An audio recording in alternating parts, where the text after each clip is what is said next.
నవభారత రాజ్యాంగ నిర్మాత doctor BR Ambedkar స్ఫూర్తితో విద్యుత్ ఉద్యోగులు ఐకమత్యంతో పనిచేసి ఫలితాలు సాధించాలని ఒంగోలు శాసనసభ్యులు దామచర్ల జనార్దన్ రావు అన్నారు. నగరంలోని విద్యుత్ భవన్ లో బహుజన ఎలక్ట్రిసిటీ ఎంప్లాయీస్ యూనియన్ ఆధ్వర్యంలో బిఆర్ అంబేద్కర్ జ్యోతిరావు పూలే జయంతి వేడుకలు నిర్వహించారు. ముందుగా మినీ స్టేడియం నుండి కలెక్టరేట్ వరకు ఉద్యోగులు ర్యాలీ చేపట్టారు. అనంతరం విద్యుత్ భవన్ ఎదురుగల అంబేద్కర్ పూలే విగ్రహాలకు ప్రజాప్రతినిధులు అధికారులు పూలమాలలు వేసి ఘనంగా నివాళులర్పించారు. అనంతరం జరిగిన సభలో వారు మాట్లాడుతూ బిఆర్ అంబేద్కర్ అన్ని వర్గాల ప్రజల కోసం ముందు చూపుతో రాజ్యాంగాన్ని పొందుపరిచారని ఆ ఫలాలు అనుభవిస్తున్నామంటూ తెలిపారు. విద్యుత్ శాఖలో ఉద్యోగులందరూ ఎలాంటి విభేదాలు లేకుండా కష్టపడి పనిచేస్తున్నారని అదే స్ఫూర్తిని కొనసాగించాలని కోరారు. అంబేద్కర్ జయంతి వేడుకలు నిర్వహిస్తున్న నిర్వాహకులను ఎమ్మెల్యే అభినందించారు. ఈ కార్యక్రమంలో ఏపీ బహుజన ఎంప్లాయీస్ యూనియన్ రాష్ట్ర గౌరవ అధ్యక్షురాలు MLC Pothula Sunitha, superintendent of engineering Katta Venkateswarlu, executive engineer Makineni Haribabu, union రాష్ట్ర అధ్యక్షులు తేలా అంజయ్య, పి చంద్రశేఖర్ తో పాటు బహుజన ఉద్యోగులు పెద్ద ఎత్తున పాల్గొన్నారు.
అభివృద్ధి పదాలు నడిపిస్తున్నటువంటి మన ప్రీతమ డి గారు మాకినేని హరిబాబు గారికి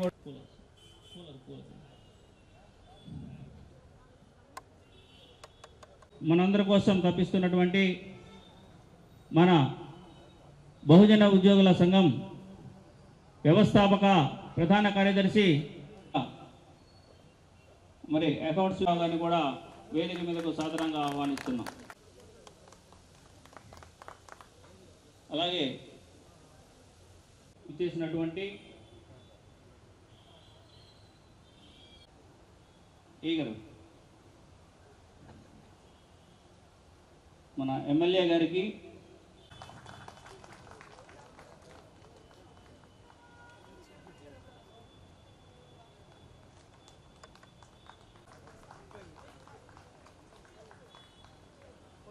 మన ప్రియతమ ఎస్సీ గారికి,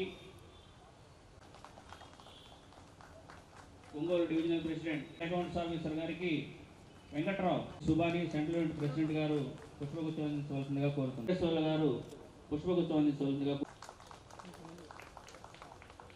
ప్రెజెంట్ చేస్తూ ఉన్నారు.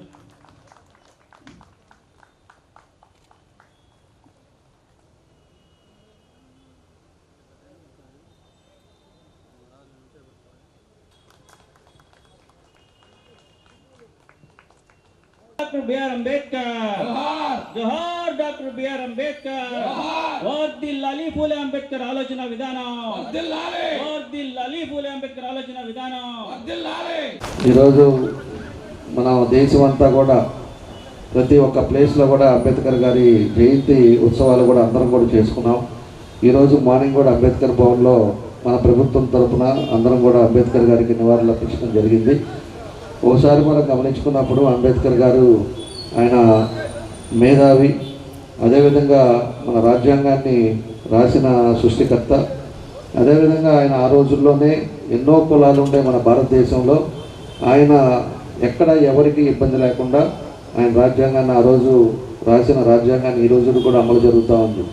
అటు పార్లమెంట్ అవ్వచ్చు, ఇటు అసెంబ్లీ అవ్వచ్చు, అన్నీ కూడా ఆయన రాసిన రాజ్యాంగాలను కూడా ఈరోజు అమలు పరుస్తుందంటే ఆయన ఎంత ముందు చూపుతోటి ఆయన చేసే రాజ్యాంగాన్ని రాశారనేది కూడా మనం అందరం కూడా గుర్తుపెట్టుకోవాల్సిన అవసరాలు ఉన్నాయి. అలాంటి మేధావి ఆయన అక్కడి నుంచో పేద కుటుంబంలో పుట్టిన ఆయన చదువు లండన్లో కానీ మిగతా దేశాల్లో కూడా ఎంతో చదివి ఎన్నో పీహెచ్డీలు చేసి అదేవిధంగా ఆ మేధస్సుతోటే ఆయన రాజ్యాంగాన్ని అప్పుడు రాయటం జరిగిందని చెప్పి కూడా మీకు అందరికి కూడా తెలియజేస్తున్నాం. కాబట్టి ఆయన మనసులో ఒకటే చెప్పాడు ఆ రోజు కూడా, ఒక కులం అనేది లేకపోతే ఒకటనేది కాదు, అందరం బాగుండాలి, అన్ని కులాలతో కూడా ఒక దాంతో అనేది కాకుండా అందరికి కూడా ఉండే రాజ్యాంగాన్ని ఆయన రాశాడు ఆ రోజు. ఈరోజు ఎస్సీ కులం అవ్వచ్చు, ఎస్టీ కులం అవ్వచ్చు, ఏదైనా అవ్వచ్చు, ఆయన చేసింది ప్రతి ఒక్కరు కూడా అటు బీసీలు కానీ ఓసీలు కానీ ఎవరైనా కూడా దేశంలో ఉండే వాళ్ళందరూ కూడా బాగుండాలనేదే ఆయన ఉద్దేశం, ఆయన సంకల్పంతో ఈరోజు రాయటం జరిగిందని చెప్పి కూడా తెలియజేస్తున్నాం.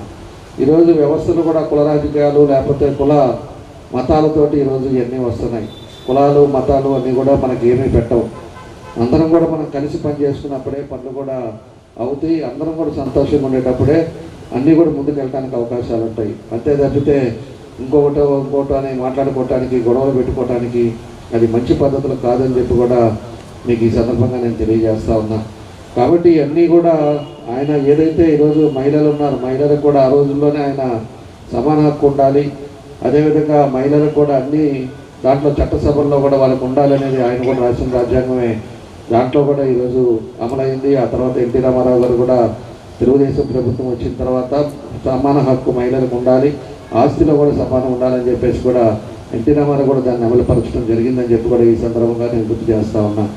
కాబట్టి ఇలాంటివన్నీ మనం కూడా పెద్దలు అప్పుడు వాళ్ళు రాసింది కానీ వాళ్ళ పద్ధతులు కానీ అవన్నీ కూడా మనం చూసుకొని అందరం కూడా కలిసిమెలిసి పనిచేయాలని చెప్పి ఈ సందర్భంగా మీ అందరూ కూడా నేను తెలియజేస్తూ ఉన్నా. అదేవిధంగా ఈరోజు ఎన్నో డిపార్ట్మెంట్లు ఉన్నాయి. ఎలక్ట్రిసిటీ డిపార్ట్మెంట్ మంత్రి కూడా మన జిల్లా వాసి అవ్వటం, మన జిల్లాలో కూడా ఎన్నో నిధులు రావటం, అదేవిధంగా మన నియోజకవర్గంలో కూడా దగ్గర 30 కోట్లు మన నియోజకవర్గానికి ఈరోజు 2 సబ్స్టేషన్లు అవ్వచ్చు, పోల్స్ అవ్వచ్చు, ఏదైనా కూడా ఈ రోజు వరకు ఇప్పటికి ఖర్చు పెట్టడం కూడా జరిగింది. అలాంటిది ఎలక్ట్రిసిటీ కూడా ఎన్ని డిపార్ట్మెంట్లో కూడా మొదటి స్థానంలో ఉందని చెప్పి కూడా మనస్ఫూర్తిగా నేను తెలియజేస్తున్నాను. ఎందుకంటే ఒక ఫోన్ కాల్ తోటి ఎస్సీ గారు కానీ, డిఈ గారు కానీ, అదేవిధంగా ఏడీలు కానీ, మన సిబ్బంది కానీ అక్కడ ఏదో 2 పోల్స్ ఇబ్బంది ఉందంట, అక్కడ ఏదో చూడండి అంటే మరుసటి రోజుకి పోల్స్ వేసేసేవని చెప్పి ఫోన్ చేస్తారు. ఆ విధంగా ఒక పని చేయటం కూడా జరుగుతూ ఉంది. పలానా దగ్గర ట్రాన్స్ఫారం పోయిందంట, రైతులు ఇబ్బందులు అంటే ఇమీడియట్గా ట్రాన్స్ఫారం మార్చి ఇంకోటి వేసైనా కూడా టెంపరీ ట్రాన్స్ఫారం వేసైనా కూడా పని అయిపోయింది సార్ అని చెప్పి ఫోన్ చేసే పరిస్థితిలో ఈరోజు మన వ్యవస్థ ఉంది. అది ఆ విధంగా ప్రజలకు ఇబ్బంది లేని పరిస్థితులు మనం తీసుకురావాల్సిన అవసరం ఉంది. ఈరోజు అందరం కూడా ఉద్యోగస్తులైనా, ఇటు రాజకీయ నాయకులైనా అందరం కలిసికట్టుగా మనం పనిచేసుకుంటా పోతేనే ప్రజలకు సమస్యలు ఉండవు. ప్రజలకు సమస్యలు తగ్గాలి అంటే మనం అందరం కూడా కలిసి పనిచేసుకోవాలి. ఆ విధంగా ఈరోజు మీరు అందరూ కూడా బాగా చేస్తున్నారు. మనస్ఫూర్తిగా నేనైతే పొద్దున కూడా మన సోలార్ దాని మీద అక్కడ కూడా ఓపెన్ చేసే ఇవాళ మనం ఎస్సీలకి అందరికి కూడా ఎవరైతే 200 యూనిట్స్ తక్కువ ఉందో వాళ్ళందరికీ ఫ్రీగా ఈరోజు సోలార్ కనెక్షన్స్ కూడా ఇస్తూ ఉన్నాం. సోలార్ కనెక్షన్స్ కూడా అందరూ కూడా చేసుకోవాలి. ఈరోజు 2735 హౌసెస్ ఈరోజు మన నియోజకవర్గంలో ఉన్నాయని మన వాళ్ళు ఐడెంటిఫై చేశారు. మేము కూడా అందరికి కూడా ఎడ్యుకేట్ చేస్తాం. అందరిని కూడా ఎడ్యుకేట్ చేసి ప్రతి ఒక్కరు కూడా సోలార్ పెట్టించుకుంటే ఫ్రీగా కరెంటు బిల్లు కట్టకుండా మన వాళ్ళందరికీ కూడా ఇబ్బంది లేని పరిస్థితులు వస్తాయి. ఈరోజు ప్రభుత్వం కానీ కేంద్ర ప్రభుత్వం కానీ అందరూ కూడా వాళ్ళే పెడతారు కాబట్టి అందరూ కూడా దాన్ని చేపించుకోవాలి. మీరు కూడా వాళ్ళని ఎడ్యుకేట్ చేయండి. మన జిల్లా అన్ని జిల్లాల కంటే మొదటి స్థానంలో మన జిల్లాలో ఉండాలని చెప్పేసి కూడా మీ అందరికీ కూడా ఈ సందర్భంగా నేను తెలియజేస్తా ఉన్నాను. కాబట్టి ఎక్కడ ఉండే నియోజకవర్గాల్లో ఎక్కడ ఉండే వాళ్ళు మన ఎంప్లాయీస్ ఉన్నారో, ఉద్యోగస్తులు ఉన్నారో పక్కన వాళ్ళని ఎడ్యుకేట్ చేసి అందరూ కూడా తొందరగా వాళ్ళకి సోలార్ లేపిస్తే తర్వాత ఇంకా వేరే వాళ్ళు ఎవరున్నారో వాళ్ళందరూ కూడా పేదలు ఎవరున్నారో వాళ్ళందరూ కూడా వేసుకోవడానికి అవకాశాలు ఉంటాయని చెప్పి కూడా మీకు ఈ సందర్భంగా నేను తెలియజేస్తా ఉన్నా. కాబట్టి ఏదైనా కూడా మంచి కార్యక్రమం పెట్టారు.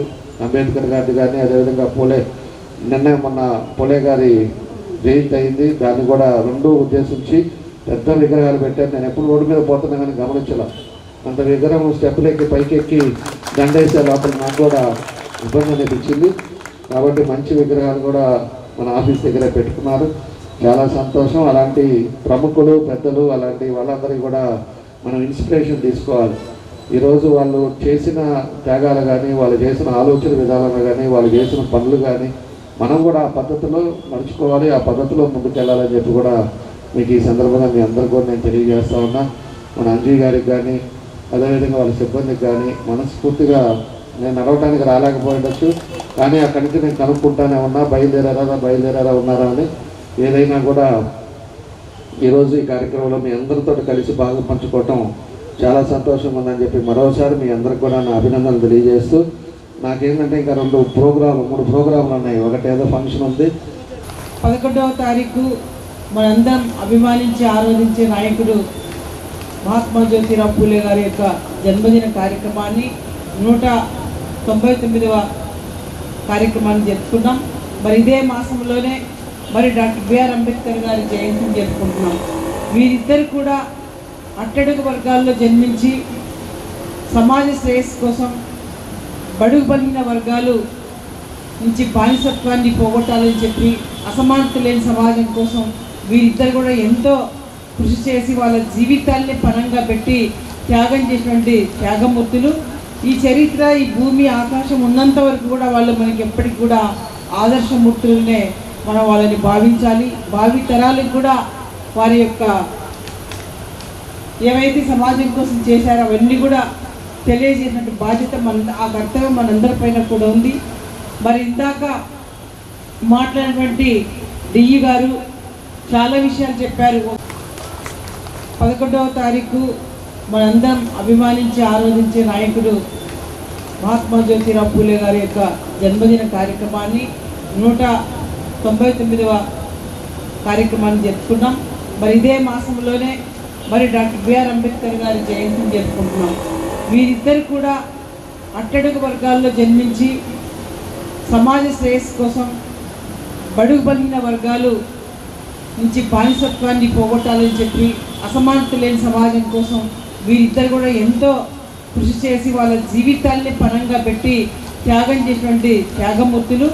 ఈ చరిత్ర, ఈ భూమి ఆకాశం ఉన్నంత వరకు కూడా వాళ్ళు మనకి ఎప్పటికి కూడా ఆదర్శమూర్తులనే మనం వాళ్ళని భావించాలి. భావి తరాలకు కూడా వారి యొక్క ఏవైతే సమాజం కోసం చేశారో అవన్నీ కూడా తెలియజేసినట్టు బాధ్యత ఆ కర్తవ్యం మనందరిపైన కూడా ఉంది.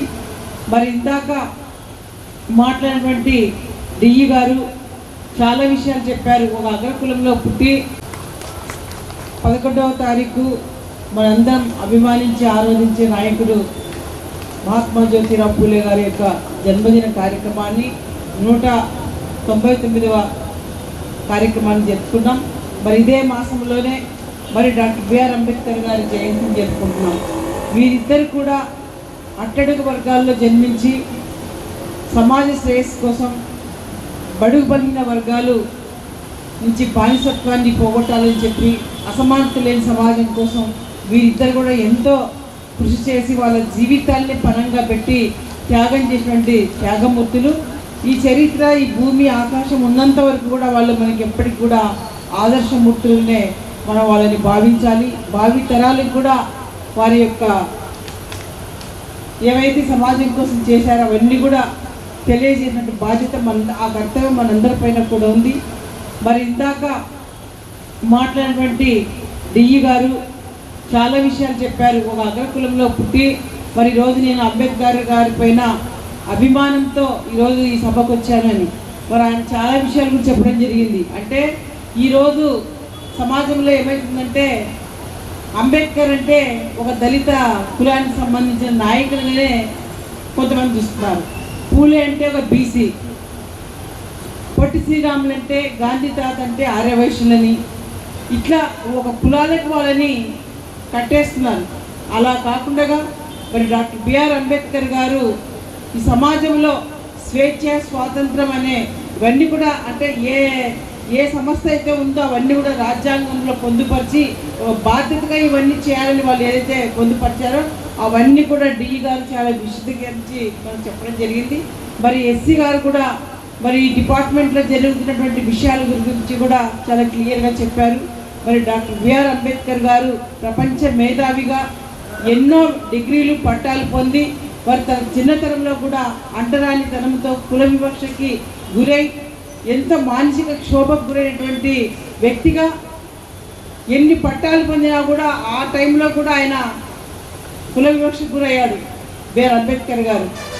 అయినా కూడా చలించకుండా ఈ సమాజంలో నా వంతుగా పనిచేయాలి, వీళ్ళకి న్యాయం చేయాలని ఒక దృక్పథంతోనే గట్టిగా పోరాడి మరి రాజ్యాంగం అనేది కూడా ఒక గోల్డెన్ ఆపర్చునిటీగా కూడా ఆయనకి రావడం, మరి దాన్ని కూడా అన్ని కులాలకి అన్ని వర్గాలకి సమానంగా ఉండాలని చెప్పి దాంట్లో పొందుపరిచి మరి ఈరోజు చాలామంది ఎస్సీ ఎస్టీలందరూ కూడా రిజర్వేషన్స్ రావడం వల్ల ఈరోజు వాళ్ళు మంచి ఉద్యోగ స్థాయిలో ఉంటున్నారు.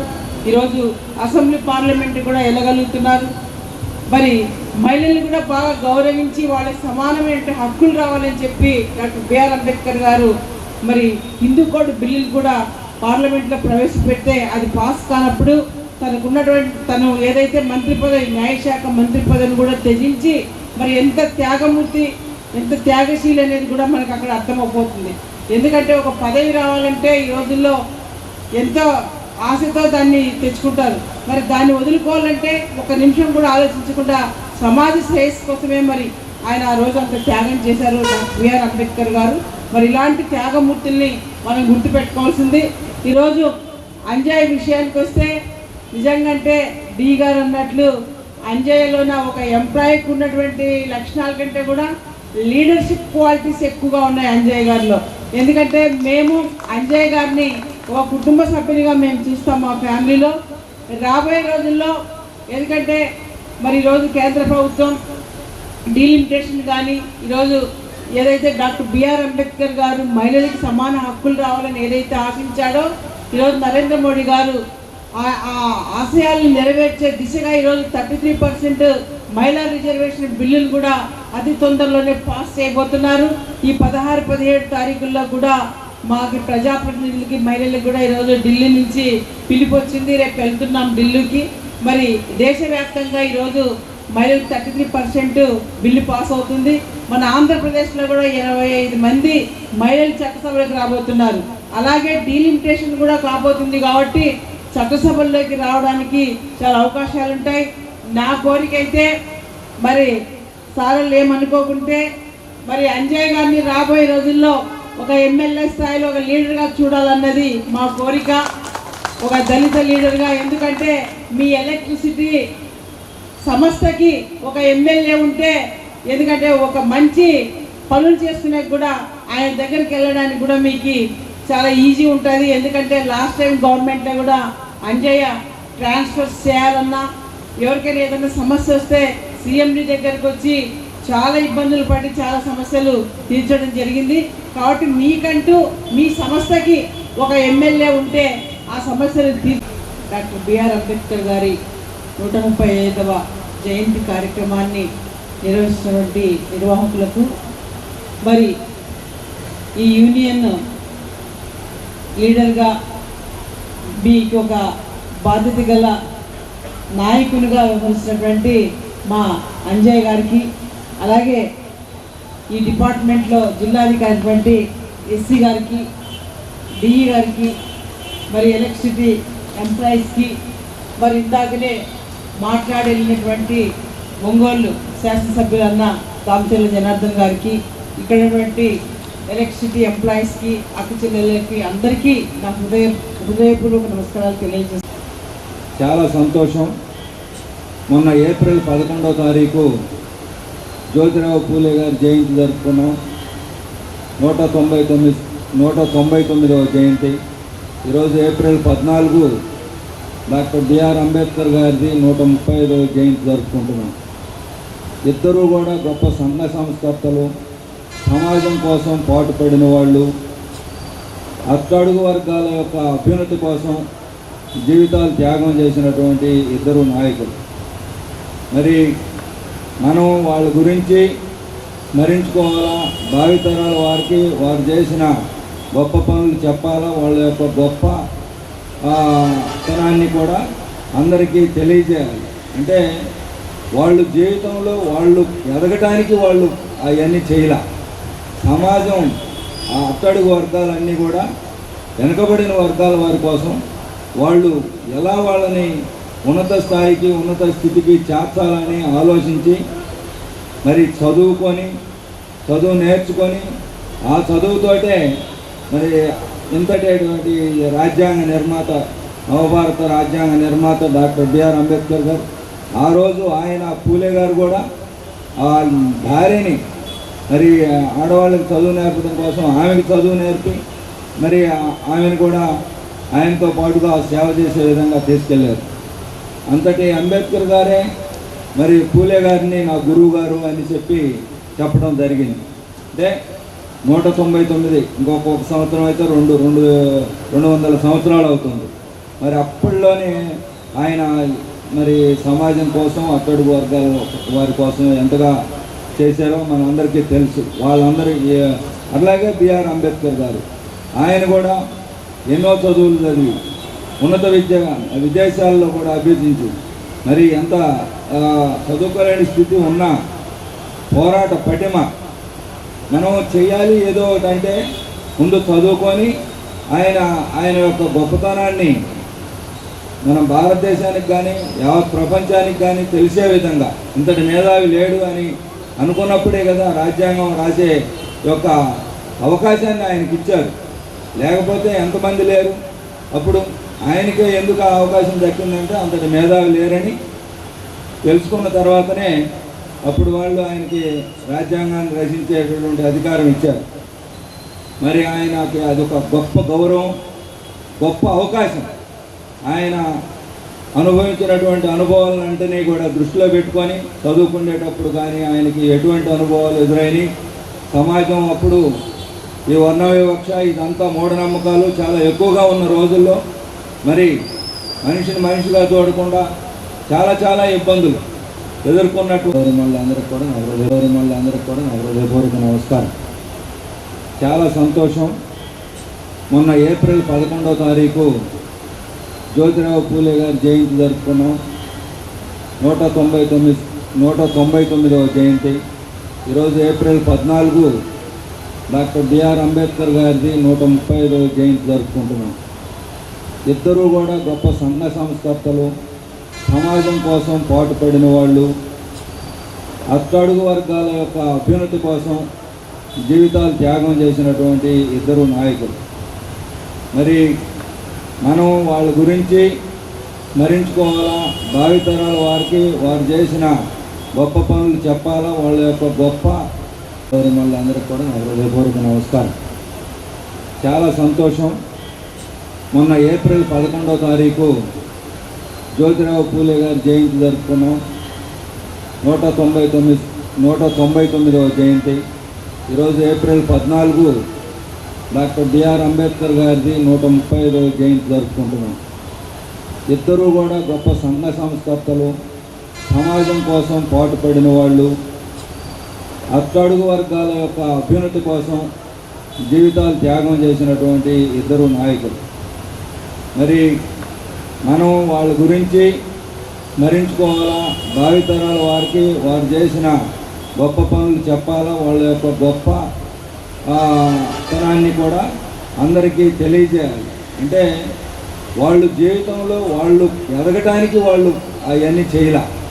సమాజం ఆ అట్టడుగు వర్గాలన్నీ కూడా వెనుకబడిన వర్గాల వారి కోసం వాళ్ళు ఎలా వాళ్ళని ఉన్నత స్థాయికి ఉన్నత స్థితికి చేర్చాలని ఆలోచించి మరి చదువు నేర్చుకొని ఆ చదువుతోటే మరి ఇంతటేటువంటి రాజ్యాంగ నిర్మాత, నవభారత రాజ్యాంగ నిర్మాత డాక్టర్ బిఆర్ అంబేద్కర్ గారు, ఆ రోజు ఆయన పూలే గారు కూడా ఆ భార్యని మరి ఆడవాళ్ళకి చదువు నేర్పడం కోసం ఆమెకి చదువు నేర్పి మరి ఆమెను కూడా ఆయనతో పాటుగా సేవ చేసే విధంగా తీసుకెళ్లారు.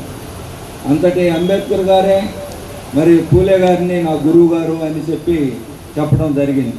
అంటే 199, ఇంకొక సంవత్సరం అయితే 200 సంవత్సరాలు అవుతుంది. మరి అప్పట్లోనే ఆయన మరి సమాజం కోసం, అట్టడుగు వర్గాల వారి కోసం ఎంతగా చేశారో మనందరికీ తెలుసు. వాళ్ళందరూ డాక్టర్ బాబాసాహెబ్ అంబేద్కర్ గారి 135వ జయంతి సందర్భంగా ఇక్కడ మనం అందరం కలవడం సంతోషంగా ఉంది. అదేవిధంగా మొట్టమొదట before going in to the subject ఏంటంటే, మీ యూనియన్ని స్థాపించి హక్కుల కోసం పోరాడి కొన్నిసార్లు జైలుకి వెళ్ళి కొన్నిసార్లు ట్రాన్స్ఫర్ చేయించుకొని ఎప్పుడు పోరాడుతూనే ఉంటారు తేళ్ల అంజయ్య గారు. నాకు సుపరిచితులు. చిన్నప్పటి నుంచి కూడా, అంటే నేను ఏఈ క్యాడర్ నుంచి ఉన్నప్పటి నుంచి కూడా అంజయ్య గారితో సాన్నిధ్యం ఉంది. కర్మా కాలేజ్ స్టూడెంట్ ఆయన కూడా. అంటే ఇక్కడ ఒకటి నాయకుడికి ఉండాల్సిన లక్షణాల్లో నేను ఎప్పుడు నాయకుడా అని పిలిచేవాడిని. మీ నాయకుడిని అంజయ్య గారు అని కూడా పిలిచేవాడిని కాదు, నాయకాన్ని అనేవాడిని. నాయకత్వ లక్షణాలు మెండుగా ఉన్నటువంటి అంజయ్య గారు రకరకాల యూనియన్లో ఉండి కూడా అక్కడ మళ్ళా ఇమడలేక, తన యొక్క భావజాలాన్ని మానుకోలేక మళ్ళీ బహుజనులందరితో కలిపి ఒక యూనియన్ స్థాపించి మిమ్మల్ని అందరినీ కూడా ప్రొటెక్ట్ చేసుకుంటూ మీ హక్కులను కాపాడుతూ వచ్చారు. దానికి ముందుగా అంజయ్య గారికి అభినందనలు, శుభాకాంక్షలు తెలుపుతున్నాను. ఇదేదో నేను వాస్తవంగా చెప్తున్నా. కొన్ని విషయాలు చెప్పేటప్పుడు మనస్ఫూర్తిగా మనసులో లోతుల నుంచి వస్తేనే చెప్పగలుగుతాను, లేదంటే అసలు నేను వదిలేస్తాను, మాట్లాడు. ఈ చెప్పిన ప్రతి మాట కూడా అంజయ్య గారికి సూటబుల్. ఒకే ఒక లక్షణం ఆవేశం ఒక్కటే తప్ప మిగతా అన్నీ కూడా ఒక నాయకుడికి ఉండాల్సిన లక్షణం. తను అంటే అనొచ్చు, కొంతమంది తప్పు చేసినా కూడా ఇనికిడితిపోతాడని కొంతమంది అంటారు. కానీ నాయకుడు ఎప్పుడు కూడా తన ఫాలోయర్స్ని కాపాడుకోవాలన్నటువంటి తపనతో ముందుకు పోవాలి. అది మంచి లక్షణం కూడా. అయితే దాంట్లో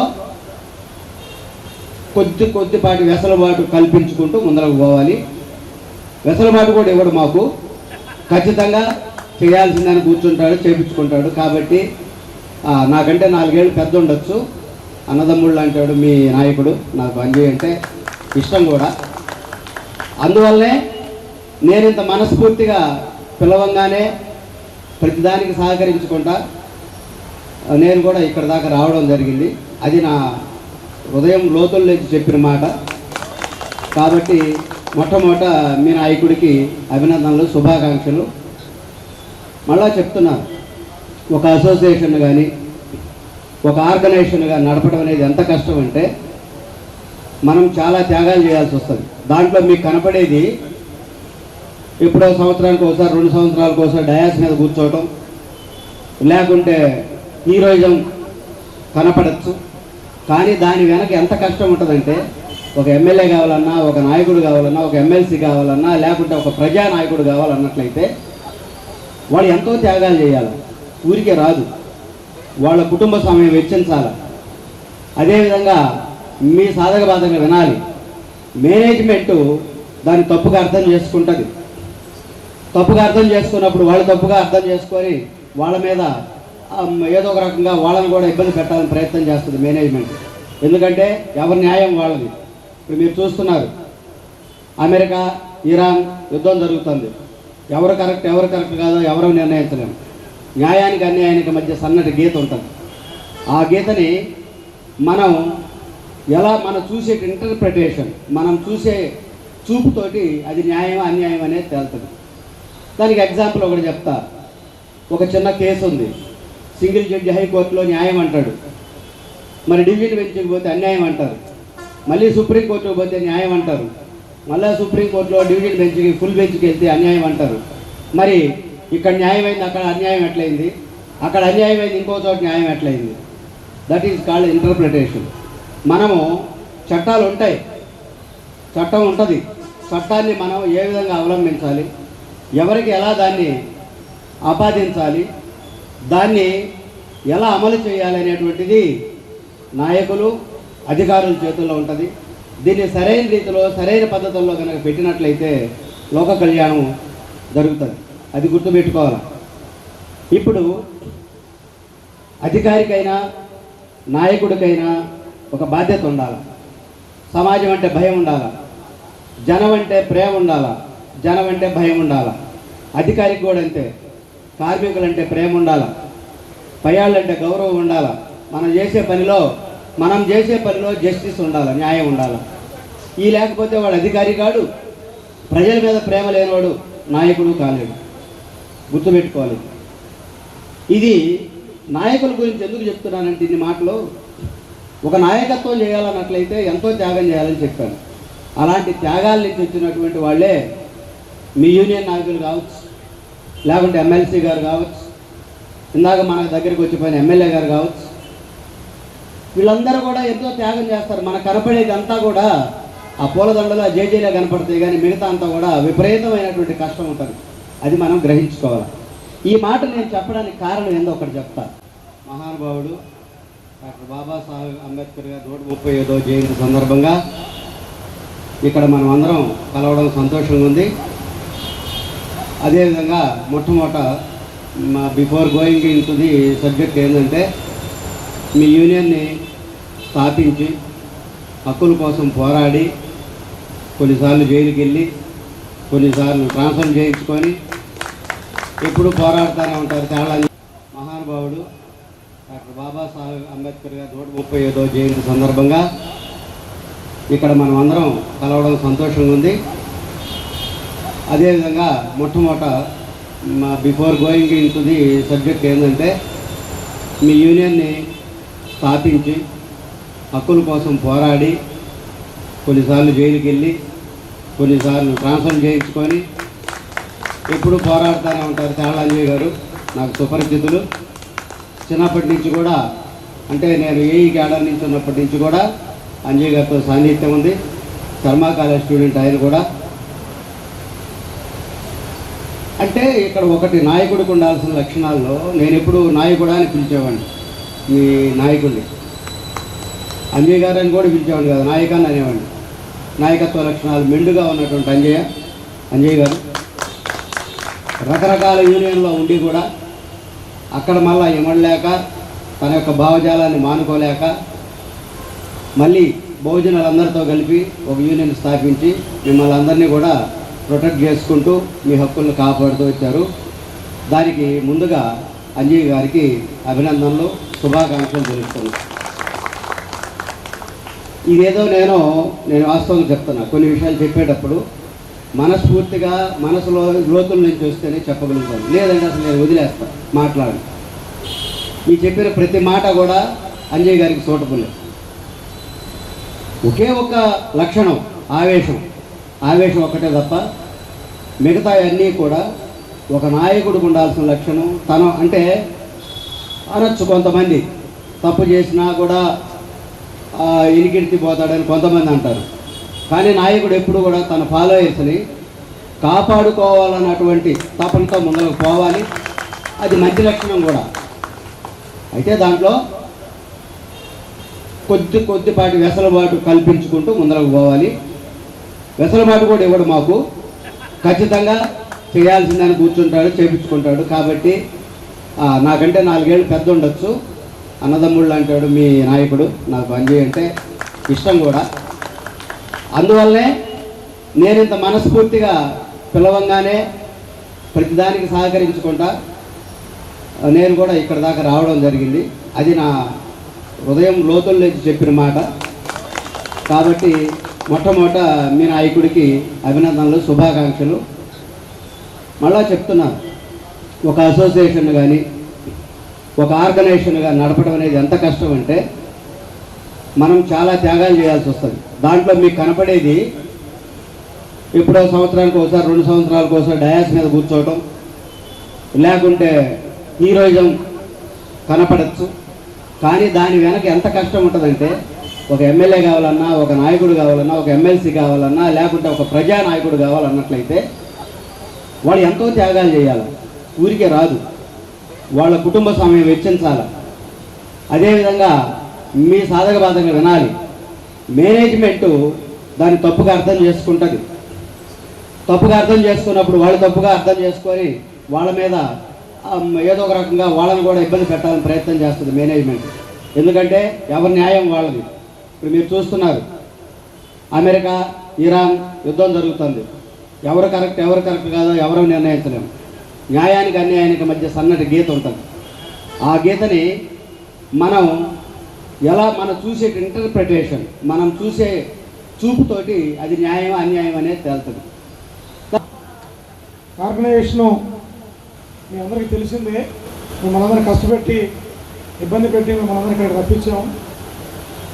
కానీ ఇలాంటి వాతావరణం మీరు అది ఆస్వాదిస్తారు. ఇంకొకసారి స్మరించుకుంటే జరిగిన విషయం కానీ, సారాలు చెప్పిన విషయాలు కానీ, ఎమ్మెల్యే గారు రావడం కానీ, ఇవన్నీ మనం చేసిన ర్యాలీలు కానీ. సో ఎమ్మెల్యే గారు చెప్పారు, మీరు ర్యాలీ లేట్గా బిగిన్ చేశారు, నాకు మినిట్ ఇన్ఫర్మేషన్ వస్తుంది. మీ టైం లాగా నా టైం ఉండదు కదా.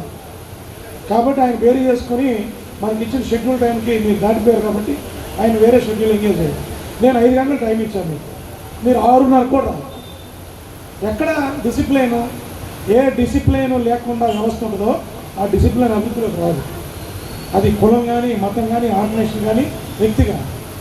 ఆ డిసిప్లైన్ నేను ఈరోజు ఎటు పోలా, పొద్దుటి నుంచి ఏడే ఉన్నా. ఈ స్టేజ్ కట్టించుకున్నాను, ఈ కొమ్మలు కొట్టించుకున్నాను, ఈ కొట్టించుకున్నాను, ఇక్కడే ఉన్నాను. ఎస్సీ గారు మీటింగ్ చేసుకొని ఊరు వెళ్ళారు, మళ్ళీ వచ్చారు. అదే బట్టలతోటి, అదే షాప్ తోటి ఇక్కడే తిరుగుతూ ఉన్నాను.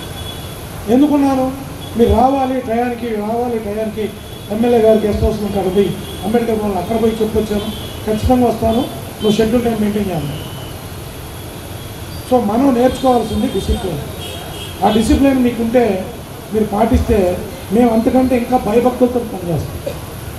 అమ్మో కార్మికులు వచ్చారు, నేను ముందు పోకపోతే వాళ్ళు నన్ను పెడతారేమో అని నేను మిమ్మల్ని క్షమాపణ కోరుకోవాలి. ఒక్క నిమిషం లేట్ అయినా అట్లా కాకుండా నేను వచ్చి కూర్చుంటే గొంతు అరిగిపోయేటట్టు కేకలేసి అరిసి మాట్లాడడం చేయండి. మిమ్మల్ని పిలుచుకోవడానికి, మీరు లేటుగా వస్తుంటే అరవడానికి, సరిగా నడవమని చెప్పడానికే సరిపోతుంది ఓపికంతా. సబ్జెక్ట్ ఏం మాట్లాడాలి?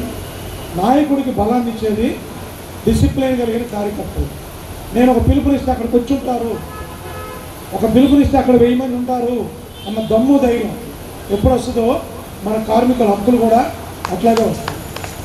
నిన్న జేఏసీ మనం సాధించిన విజయాలు, ఆ జేఏసీ చైర్మన్కి నేనున్నంత అండగా పోలీసు వాళ్ళు అడ్డుపడితే పోలీసు వాళ్ళ మీదకి నేను వెళ్ళిపోయాను. ముందు అరెస్ట్ చేసినా సరే, కొట్టినా సరే, కోటా పేల్చినా సరే, నా చైర్మన్ నేను కాపాడుకోవాలి. జేఏసీ చైర్మన్ లవినట్టుకోరు. ఆయన నాకేం పని, ఆయన పడిపోతే నాకు సంతోషం కదా అనుకోలేదు. JAC chairman is the chairman, is our leader. అట్లాగే నేను లీడర్గా మీకు ఉన్నప్పుడు నా మాటను మీరు పాటించాలి. అప్పుడు విజయానంద్ గారు బోల్డ్ మనకి ఇచ్చారు. కానీ ఈరోజు అవన్నీ ఇందాక డీ గారు చెప్పారు, ఇన్ని కోల్పోయాను, అవన్నీ తిరిగి సంపాదించుకోవాలి, సాధించుకోవాలి అని పట్టుదలతో అతను యుద్ధ రంగంలోకి దిగబోతున్న టైంలో ఆ యూనియన్ తరఫున ఎన్నికలు జరిగితే అతను ఓడిపోయారు. ఇప్పుడు జేఏసీ చైర్మన్ ఆయన లేడు. రేపు పిఆర్సీ తరఫున 2,59,000 క్యాప్తో సీలింగ్ ఉంది మనకి మాస్టర్ స్కేల్. దాన్ని 3,50,000 పెంచుకోవాలనుకున్నాం. అది వచ్చిందో రాదో తెలియదు. కాంట్రాక్ట్ కార్మికులు డైరెక్ట్ పేమెంట్, సమాన పనికి సమాన వేతనం. ఉన్ననే ఒక కార్మికుడు గడ్డి ముందు దాగి సూసైడ్ చేసి అటెంప్ట్ చేశారు. ఇవన్నీ మనం డీ గారు చెప్పినట్టు పోరాడే సాధించుకోవాలి. బానిసత్వంతో అడుక్కుంటే రావు. పోరాటం చేయాలంటే యూనియన్ కార్మికులు బలోపేతాన్ని, శక్తిని మీరు నాకు అందించాలి. ఆ విధంగా మీరు నన్ను ప్రోత్సహించినప్పుడు నేను కూడా శక్తివంతమైన సంఘంగా మారినప్పుడు రేపు జేఏసీలో చైర్మన్ పాత్ర నేను వెళ్తే ప్రాణం పోయినా సరే కార్మికులకు కూడా రాజీపడే ప్రశ్నే లేదు. డీ గారు చెప్పారు, అతను గట్టిగా పట్టుకుంటూ వదలలేదు. పోతే పానీ అబ్బా, ఏం పోతుంది, ఎప్పుడైనా కావాల్సిందే కదా. ఇంతమంది కోసం ఒక కార్మికుల నాయకుడిగా చనిపోతే ఇదిగో అంబేద్కర్ గారు 3 సంవత్సరాలుగా కొనియాడతారు. కనీసం నన్ను ఎలక్షన్ డిపార్ట్మెంట్ బతుకున్నంతకాలం గుర్తుపెట్టుకుంటారు కదా అన్న స్వార్థం నాలో ఉంది. నేను అలాంటి కమిట్మెంట్తో ఉన్నాను. బట్ మన సభ్యులే, మన కార్మికులే ఇతర సంఘాలకి కూడికం చేస్తా, వాళ్ళ నాయకులుగా చేస్తూ ఉంటే రేపు పొద్దున వాళ్ళు ఆ విధంగా మేలుకరమైన ఫలితాలు సాధించరు. మన వర్గాలకి అన్యాయం చేసే విధంగా వాళ్ళు చేస్తారనేది మీరందరూ గుర్తిరిగి మీరందరూ గ్రహించి నీ జాతి రక్షణ కోసం నువ్వు తప్ప వేరెవరో పోరాటం చేస్తే నీకు రక్షణ రాదు. బాబాసాహెబ్ అంబేద్కర్ గారు పోరాటం చేశారు కాబట్టి మనకి 1950 నుంచి హక్కులు వచ్చినాయి. అదే బీసీ సమాజం తరఫున బాబాసాహెబ్ అంబేద్కర్ గారు మాట్లాడితే బీసీ సమాజం నో, అంబేద్కర్ గారు నువ్వు మా గురించి మాట్లాడక్కర్లేదు, మా గురించి గాంధీ గారు మాట్లాడతారు, నువ్వు దళితులకు మాత్రమే పరిమితవు, అన్టచబుల్స్ మాత్రమే కమిట్ అవ్వు, మా గురించి నువ్వు మాట్లాడుతున్నారు. కానీ దాని ఫలితం వాళ్ళు ఏం కోల్పోయారు? 1950 నుంచి 1991 దాకా బీసీ రిజర్వేషన్ ఈ దేశంలో లేకుండా కోల్పోయారు. 91లో బీసీ రిజర్వేషను అమల్లోకి వచ్చింది. ఆంధ్ర రాష్ట్రంలో ఎప్పుడో వచ్చింది దామోదరం సంజీవ పుణ్యాన్ని, అది వేరే విషయం. దేశవ్యాప్తంగా ఏం లేదు, మనం ఆర్గనైజేషను మీ అందరికీ తెలిసిందే. మనందరం కష్టపెట్టి ఇబ్బంది పెట్టి మనందరం ఇక్కడ రప్పించాం. కానీ ఇలాంటి వాతావరణం మీరు అది ఆస్వాదిస్తారు. ఇంకొకసారి స్మరించుకుంటే జరిగిన విషయం కానీ, సారాలు చెప్పిన విషయాలు కానీ, ఎమ్మెల్యే గారు రావడం కానీ, ఇవన్నీ మనం చేసిన ర్యాలీలు కానీ. సో ఎమ్మెల్యే గారు చెప్పారు, మీరు ర్యాలీ లేట్గా బిగిన్ చేశారు, నాకు మినిట్ ఇన్ఫర్మేషన్ వస్తుంది. మీ టైం లాగా నా టైం ఉండదు కదా. కాబట్టి ఆయన వేరు చేసుకొని ఏం లేదు, మనం ఆర్గనైజేషను మీ అందరికీ తెలిసిందే. మనందరం కష్టపెట్టి ఇబ్బంది పెట్టి మనందరం ఇక్కడ రప్పించాం. కానీ ఇలాంటి వాతావరణం మీరు అది ఆస్వాదిస్తారు. ఇంకొకసారి స్మరించుకుంటే జరిగిన విషయం కానీ, సారాలు చెప్పిన విషయాలు కానీ, ఎమ్మెల్యే గారు రావడం కానీ, ఇవన్నీ మనం చేసిన ర్యాలీలు కానీ. సో ఎమ్మెల్యే గారు చెప్పారు, మీరు ర్యాలీ లేట్గా బిగిన్ చేశారు, నాకు మినిట్ ఇన్ఫర్మేషన్ వస్తుంది. మీ టైం లాగా నా టైం ఉండదు కదా. కాబట్టి ఆయన వేరు చేసుకొని మనకి ఇచ్చిన షెడ్యూల్ టైంకి మీరు దాటిపోయారు కాబట్టి ఆయన వేరే షెడ్యూల్ ఎంగేజ్ అయ్యారు. నేను 5 గంటలు టైం ఇచ్చాను, మీరు 6:30 కూడా రావు. ఎక్కడ డిసిప్లైను, ఏ డిసిప్లైన్ లేకుండా వ్యవస్థ ఉంటుందో ఆ డిసిప్లైన్ అభివృద్ధిలోకి రాదు. అది కులం కానీ, మతం కానీ, ఆర్గనైజేషన్ కానీ, వ్యక్తి కానీ. ఆ డిసిప్లైన్ నేను ఈరోజు ఎటు పోలా, పొద్దుటి నుంచి ఏడే ఉన్నా. ఈ స్టేజ్ కట్టించుకున్నాను, ఈ కొమ్మలు కొట్టించుకున్నాను, ఈ కొట్టించుకున్నాను, ఇక్కడే ఉన్నాను. ఎస్సీ గారు మీటింగ్ చేసుకుని ఊరు వెళ్ళారు, మళ్ళీ వచ్చారు. అదే బట్టలతోటి, అదే షాప్తోటి ఇక్కడే తిరుగుతూ ఉన్నారు. ఎందుకున్నాను? మీరు రావాలి టయానికి ఎమ్మెల్యే గారు గెస్ట్ హౌస్ నుంచి అక్కడ పోయి అంబేద్కర్ భవన్ అక్కడ పోయి చెప్పొచ్చాను, ఖచ్చితంగా వస్తాను, నువ్వు షెడ్యూల్ టైం మెయింటైన్ చేయాలి. సో మనం నేర్చుకోవాల్సింది డిసిప్లిన్. ఆ డిసిప్లిన్ మీకుంటే మీరు పాటిస్తే మేము అంతకంటే ఇంకా భయభక్తులతో పనిచేస్తాం. అమ్మో కార్మికులు వచ్చారు, నేను ముందు ఒక తిట్టా, వాళ్ళు నన్ను పెడతారేమో అని నేను మిమ్మల్ని క్షమాపణ కోరుకోవాలి. ఒక్క నిమిషం లేట్ అయినా అట్లా కాకుండా నేను వచ్చి అక్కడ కూర్చుంటే గొంతు అరిగిపోయేటట్టు కేకలేసి అరిసి మాట్లాడడం చేయండి. మిమ్మల్ని పిలుచుకోవడానికి, మీరు లేటుగా వస్తుంటే అరవడానికి, సరిగా నడవమని చెప్పడానికే సరిపోతుంది. ఓపికంతా సబ్జెక్ట్ ఏం మాట్లాడాలి? నాయకుడికి బలాన్ని ఇచ్చేది డిసిప్లైన్ కలిగిన కార్యకర్తలు. నేను ఒక పిలుపునిస్తే అక్కడికి వచ్చి ఉంటారు, ఒక పిలుపునిస్తే అక్కడ 1000 మంది ఉంటారు అన్న దమ్ము ధైర్యం ఎప్పుడు వస్తుందో మన కార్మికుల హక్కులు కూడా అట్లాగే వస్తాయి. నిన్న జేఏసీ మనం సాధించిన విజయాలు, ఆ జేఏసీ చైర్మన్కి నేనున్నంత అండగా పోలీసు వాళ్ళు అడ్డుపడితే పోలీసు వాళ్ళ మీదకి నేను వెళ్ళిపోయాను. ముందు అరెస్ట్ చేసినా సరే, కొట్టినా సరే, కోటా పేల్చినా సరే, నా చైర్మన్ నేను కాపాడుకోవాలి. జేఏసీ చైర్మన్ లవినట్టుకోరు. ఆయన నాకేం పని, ఆయన పడిపోతే నాకు సంతోషం కదా అనుకోలేదు. JAC chairman is the chairman, is our leader. అట్లాగే నేను లీడర్గా మీకు ఉన్నప్పుడు నా మాటను మీరు పాటించాలి. అప్పుడు విజయానంద్ గారు బోల్డన్ని మనకి ఇచ్చారు. కానీ ఈరోజు అవన్నీ ఇందాక డీ గారు చెప్పారు, ఎన్ని కోల్పోయాను, అవన్నీ తిరిగి సంపాదించుకోవాలి, సాధించుకోవాలి అని పట్టుదల తప్పన యుద్ధరంగంలోకి దిగబోతున్న టైంలో ఆ యూనియన్ తరఫున ఎన్నికలు జరిగితే అక్కడ ఓడిపోయారు. ఇప్పుడు జేఏసీ చైర్మన్ ఆయన లేడు. రేపు పిఆర్సీ తరఫున 2,59,000 క్యాబ్తో సీలింగ్ ఉంది మనకి, మాస్టర్ స్కేల్. దాన్ని 3,50,000 పెంచుకోవాలనుకున్నాం. అది వచ్చిందో రాదో తెలియదు. కాంట్రాక్ట్ కార్మికులు డైరెక్ట్ పేమెంట్, సమాన పనికి సమాన వేతనం. ఉన్ననే ఒక కార్మికుడు గడ్డి ముందు దాగి సూసైడ్ చేసి అటెంప్ట్ చేశారు. ఇవన్నీ మనం డీ గారు చెప్పినట్టు పోరాడే సాధించుకోవాలా. బానిసత్వంతో అడుక్కుంటే రావు. పోరాటం చేయాలంటే యూనియన్ కార్మికులు బలోపేతాన్ని, శక్తిని మీరు నాకు అందించాలి. ఆ విధంగా మీరు నన్ను ప్రోత్సహించినప్పుడు నేను ఆరోగ్యమే మహాభాగ్యం అంటారు, కానీ ఆరోగ్యాన్ని నమ్మకంగా కాపాడే స్థానం ఎక్కడ? ఇది ఒంగోలులో మీకు దగ్గరగా మన Venkataramana nursing home private limited. Caring your life 54 ఏళ్ల విశ్వాసంతో ఇది ఒక హాస్పిటల్ కాదు, ఇది ఒక విశ్వాసం. 3 తరాలుగా వేలాది కుటుంబాలను ఆరోగ్యంగా నిలిపిన ఆదరణ. మా నిపుణుల వైద్య బృందం మా దగ్గర అనుభవం కలిగిన బృందంలో అందించే సేవలు neuro surgery, general medicine, diabetes, pulmonologist, general surgery, ophthalmology, urology, orthopaedic, ENT, paediatrics, dental surgery, anaesthesiology, gynaecology, cardiology, emergency మరియు క్రిటికల్ కేర్. ఒంగోలులో ఆరోగ్యానికి ఒక కొత్త శకం ప్రారంభమవుతుంది. వెంకటరమణ ఐ హాస్పిటల్ ప్రారంభించబడింది. కంటి ఆరోగ్యానికి ప్రత్యేక పరిష్కారంగా ప్రభుత్వ ఉద్యోగులు, రిటైర్డ్ ఉద్యోగులు మరియు వారి కుటుంబ సభ్యుల కోసం ఈహెచ్ఎస్ ద్వారా వైద్యం, క్యాష్లెస్ సేవలు, మెడియాసిస్, స్టార్, జీహెచ్పీఎల్, ఆదిత్య బిర్లా, బజాజ్ అలియన్స్ మరియు ఇతర ప్రముఖ హెల్త్ స్కీమ్లు అందుబాటులో ఉన్నాయి. ఆరోగ్యశ్రీ, డాక్టర్ ఎన్టీఆర్ వైద్య సేవా నిధి అందుబాటులో ఉన్నాయి. చిరునామా ఆర్టీసీ బస్టాండ్ ఎదురుగా, Kurnool road, Ongole. Phone number 08592282623, cell number 9100679099. Eye hospital number 9866484770. Website www.venkatramanarsinghome.com. Facebook www.facebook.com/pkrnh. Venkataramana nursing home, 3 తరాల విశ్వాసం, నూతనతతో కూడిన సేవ. మేము కేవలం చికిత్స చేయము, మేము శ్రద్ధ వహిస్తాం, పరిరక్షిస్తాం. సేవ చేయడం మాకు ధ్యేయం.